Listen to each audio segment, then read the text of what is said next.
welcome back to Travel and Crime. In this series, I cover true crime cases or hauntings or really anything of the mysterious and or paranormal and or murder, anything like that that happened where we are RVing at the time. And since we're a family of nomads, there's never a shortage of cases to cover.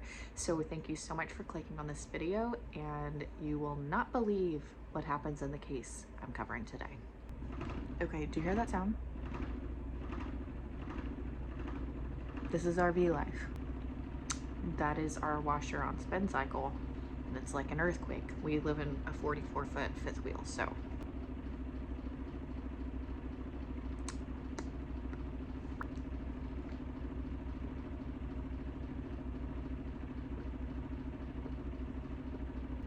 Also, this is my natural hair, and I kind of get lead singer of Nickelback vibes. Anybody else, I don't know. I think it's when I do that. No, it's both ways. Okay, so today we are going to be going through the Texas killing fields. And if you've never heard of the Texas killing fields, you are not alone. If you have heard of it, please stay tuned through this video to see if you can pick up on any new information. But if you've never heard of it before, you guys, buckle up, because this was a wild case. Like, and it's cases, it's plural. It's really mind-blowing. Okay, so located near Galveston, which is right next to where we are right now, there is a 25-acre stretch of land, and it's about a mile from I-45. So just to let you guys know, on our way from Waxahachie, Texas to Galveston Island, where we're at now, we went on this section. Like, we drove right by this. So that's what makes this series hit home. Like, we literally drove past it.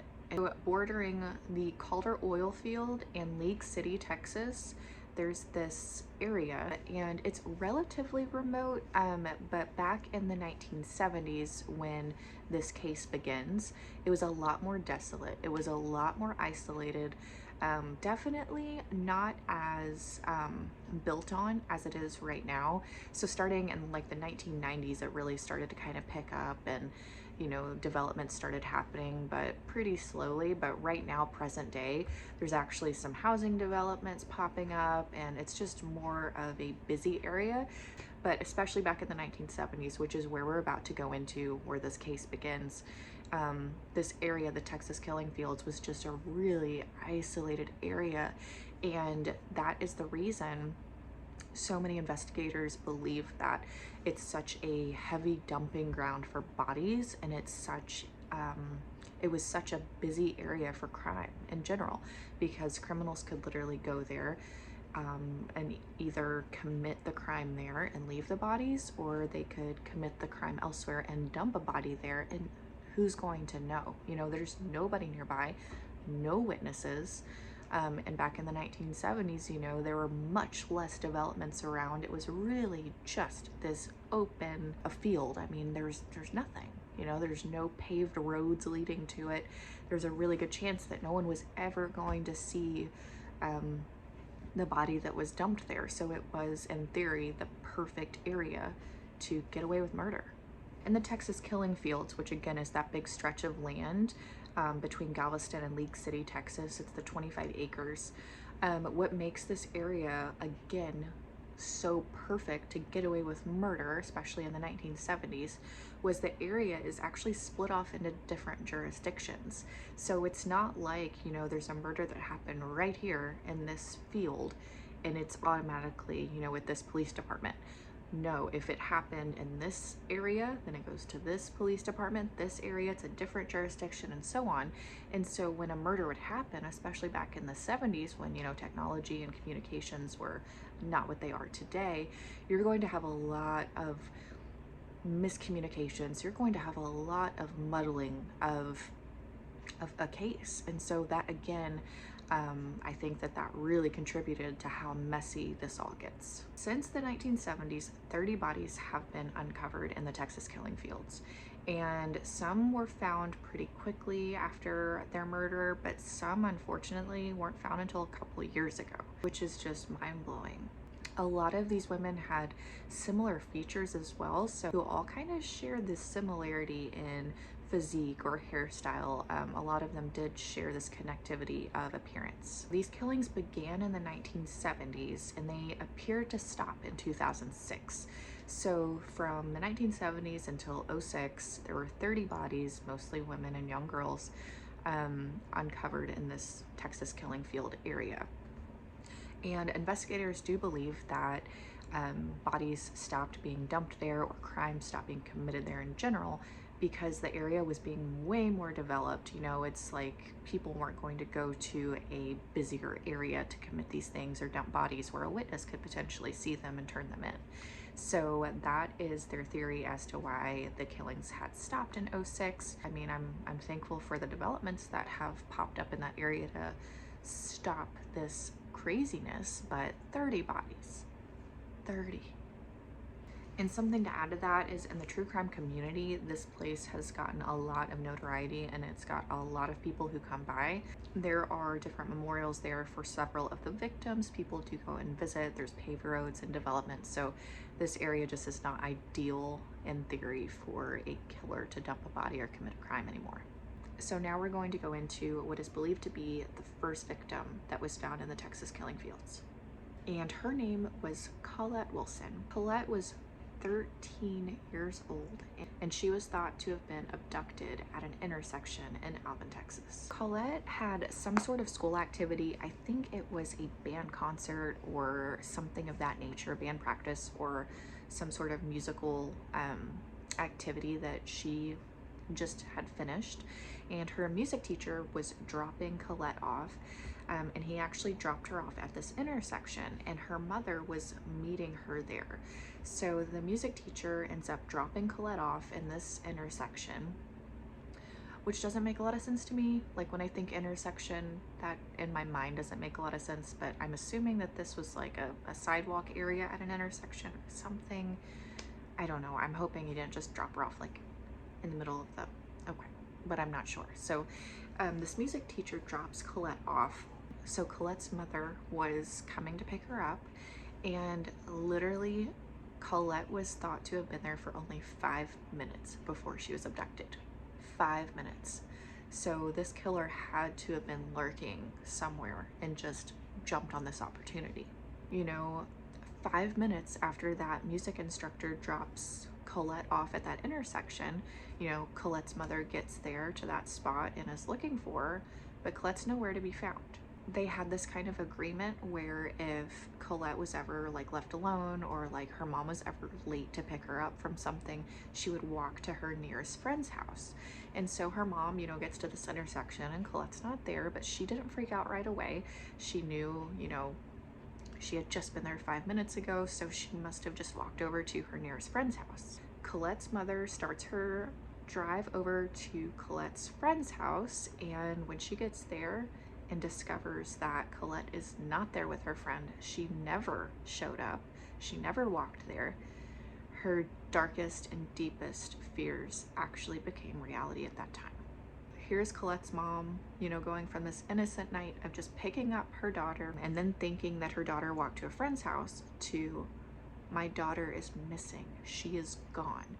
And the thing that is really crazy about this is when Colette's mother was driving from that intersection to the friend's house to see if she was there, there was this car kind of on the side of the road and it looked broken down. She said it was just kind of sitting there, but Colette's mother didn't think anything of it at the time. You know, her main focus was just getting to Colette's friend's house to get to Colette. And you know, after she discovers that Colette was never at her friend's house, she thought in her head, oh my gosh, I'm remembering, you know, this car, let me drive back and see if they saw anything. But when her mother drove back to that intersection to question that car to see if they had seen Colette, the car was gone. And that's when things got really weird. And unfortunately, with several of these cases, this will become kind of a running theme. With Colette's age and some other factors, the police did kind of assume she was a runaway at the time. So with that being said, they didn't delegate any of efforts to search for her right away because They kind of wrote her off as a runaway at first. So that kind of forced Colette and her family to round up neighbors, round up friends, and just get this search going, because Colette's mother knew her daughter did not run away. She knew something was really wrong here. While Colette is being searched for, and the police did finally say, we do think she was abducted at this point. So, they're starting to rally and look for her. Her mom, her friends, her family are still looking for her. In this meantime, during the search of Colette, 2 other victims were actually found in the Texas killing fields. One of these victims' names was Brenda Jones, and she was 14 years old, and then 19-year-old Gloria Gonzalez. Not long after that, Colette's remains were found in that field. 3 bodies have been found in this field, so that kind of takes investigators to thinking we may have a serial killer on our hands, which is everyone's worst nightmare. But there's so many similarities between them. So whoever was dumping these bodies or committing these crimes and dumping these bodies was arranging the bodies almost like under the trees, almost in not a pattern, but just very similarly. And then several of the victims also had their hands crossed across their chest, which would lead investigators to think it's the same person committing these murders. Galveston, like where we're at right now, the waterfront is such a huge draw for tourism, for especially in the summertime. Just a lot of people come here, and in the 1970s that was no different. But there were a lot of young women and girls who were going missing in the 1970s from these beachfront areas. Just like the victim that we talked about earlier, these girls were often just written off as runaways at first until it was too late.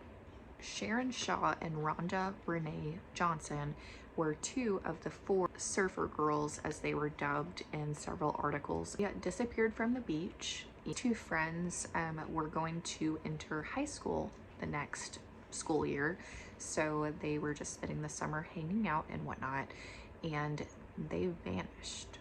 And they were known to spend a ton of time on the beach hanging out with friends, but it was super odd when they went missing, the both of them.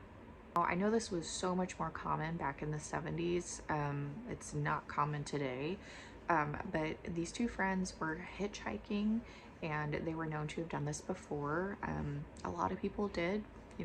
People used to be, I think, a lot more trusting towards other people, but unfortunately on August 4th, 1971, that would be the last time these 2 were ever seen alive, and they were hitchhiking this day. Later that same year, Debbie Ackerman, Maria Johnson, both of which who spent time in the same areas that the 2 other victims, Shaw and Johnson, the 2 friends that had hitchhiked, they spent time in the same area, and they disappeared as well. All 4 were killed, and all 4 of their remains were found in a nearby bayou. In September of 1984, Laura Miller was a 16-year-old who had recently moved to League City, Texas. This next statement is actually according to the FBI. So Laura showed a lot of promise in music class, but she had this seizure disorder, and that is what was going on with her. So she was so focused on music, and she loved it, but unfortunately she couldn't really put her all into it because she was trying to manage this horrible seizure disorder. Due to this unfortunate state of events going on health-wise, she really started to withdraw from friends and a lot of things that were going on, that she used to really love in her life. So that September, Laura's mother drove her to a payphone so she could call her boyfriend. And Laura said, she will walk back. So Laura's mom drove her to this payphone so she could call her boyfriend, and then she was supposed to walk home, but she never did. And same thing, I told you guys this would be very similar. Police did dismiss this as a runaway case at first. The Millers, like other victims' families at the beginning of this video, they just kind of rallied up everyone they could to really start searching for their daughter, because they knew in their gut she did not run away and something was really amiss here. And unfortunately, Laura's family never heard from her again. So eventually, Laura's remains were found in the Calder oil field, the same area where so many other victims were found. And after this, unfortunately, several more unidentified victims would be found. In 1972, Michael Lloyd Self, he was a mechanic, he was actually arrested in connection to the 2 murders of Sharon Shaw and Rhonda Renee Johnson. But here's the kicker. So after this guy is, arrested and put into jail, locals were probably taking, a breath and finally going, this monster is behind bars. But not so fast, because the murders continued even while Self was behind bars. Along with the murders continuing while he was behind bars, there were also major issues with him being convicted. So he was actually known to have brain damage, and he was known as to be kind of like a watcher. I think a voyeur is what they're called, a voyeur. I don't know, people who just watch. He was known to have brain damage, kind of be a watcher, a looker, and he was just really interested in what the police were doing. He was just kind of an oddball, but that was kind of it. Later on, it came out that the confession the police got from this man was gotten by coercion, and he wasn't their guy. However, Self died in prison in 2000, and it left a lot of people thinking that the wrong man was behind bars. Kevin Edison Smith has been convicted and is paying a price. So it wasn't until 2012 where he was convicted of capital murder in connection to Crystal Jean Baker. This was for the murder of a 13-year-old girl who was abducted in 1996 from a convenience store. So again, this happened in 1996. This conviction did not happen until 2012. Until 2012. That's crazy, you guys. And so Baker was actually the great niece of Marilyn Monroe. So that's kind of a cool fact, I guess. But Baker had stormed out of her house, just kind of angry at a family member, and she walked to a payphone and was never seen or heard from again. Baker's killer was actually identified and confirmed as her murderer when a piece of clothing from the crime scene was connected to him by DNA evidence. And they had Smith's DNA from an earlier testing period in the case from way back. So when they used the updated testing and they were able to match it, then they were finally able to get justice.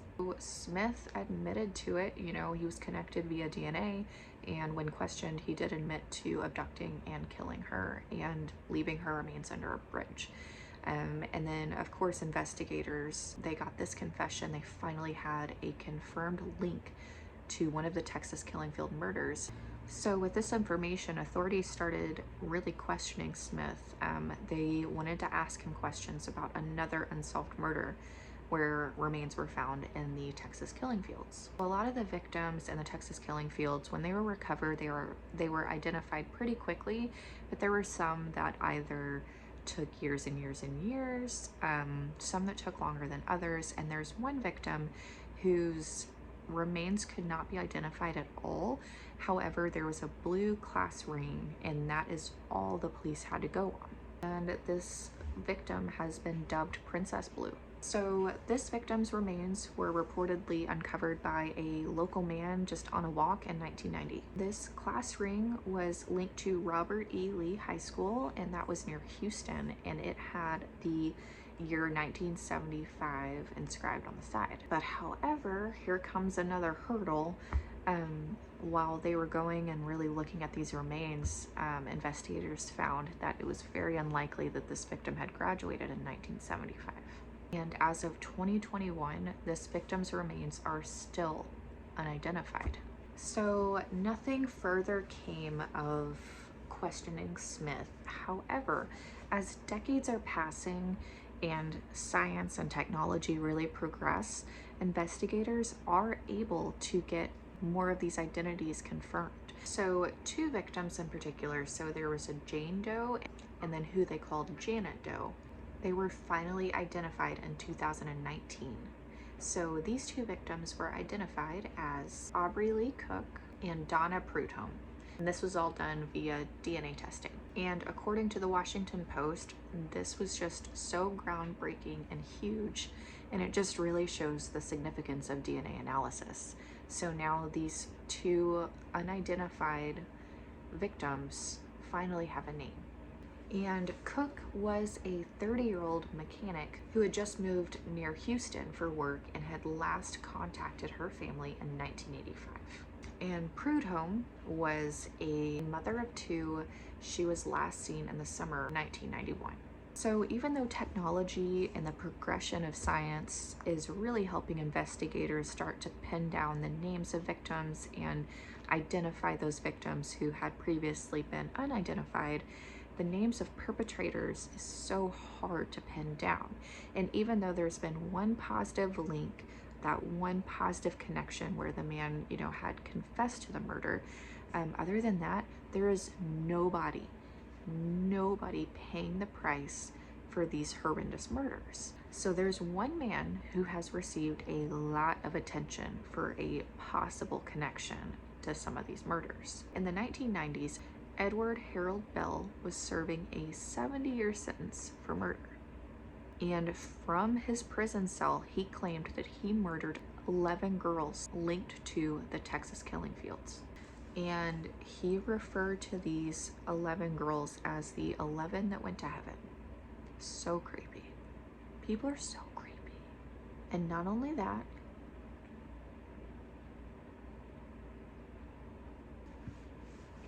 but this man proceeded to give details about these crimes, like the hair color, the year he committed the murder. It was weird.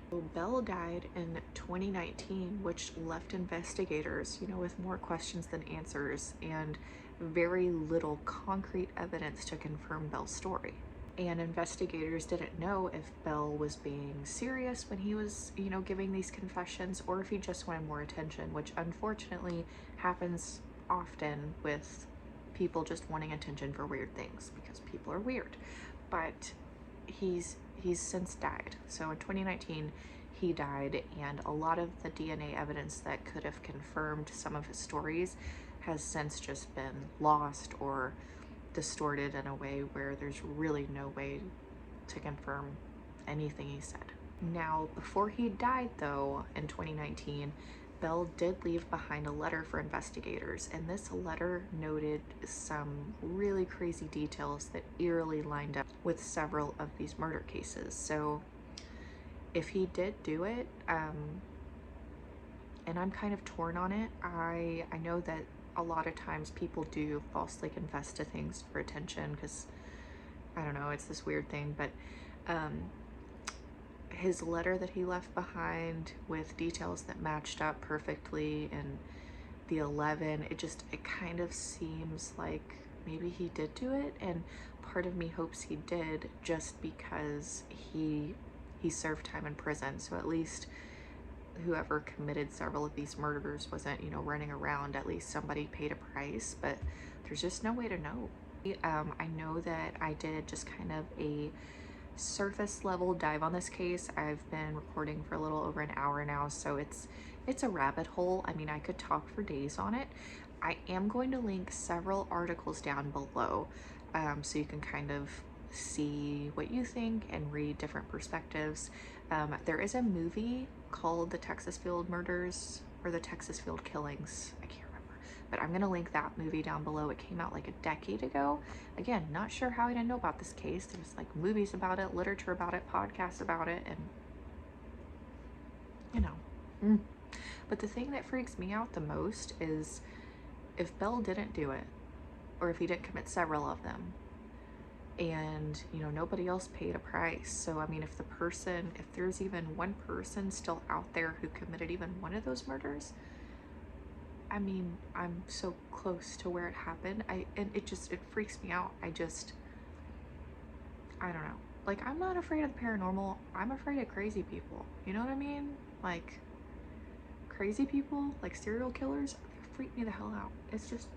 But just to think that he'd be older, be old, be slow, or run very fast. Anyways, but he could be out. So guys, comment down below, what do you guys think? Do you think that Bell did it? Do you think that any price was paid for any of these murders aside from the one guy who was concrete, like linked to one of the cases? But did anybody, what do you think? Like, what do you think? Do you think he's still out there? Do you think, what do you think? Just, I'm gonna stop recording now. I'm gonna go lay in bed I'm gonna be up until 3 a.m., 4 a.m., just continuing this search because it is the fire on? Yes. Anyways, so I'm gonna stop babbling. Thank you guys so much for watching. Please make sure to like and subscribe. I love filming these. I think it's so cool to sit down and go through these cases with you guys. If you have any other cases for the Galveston Island, Galveston, Lake City, that type of area, just comment it down below. We'll be here for a little bit, so I would love to cover anything that would be interesting for you guys.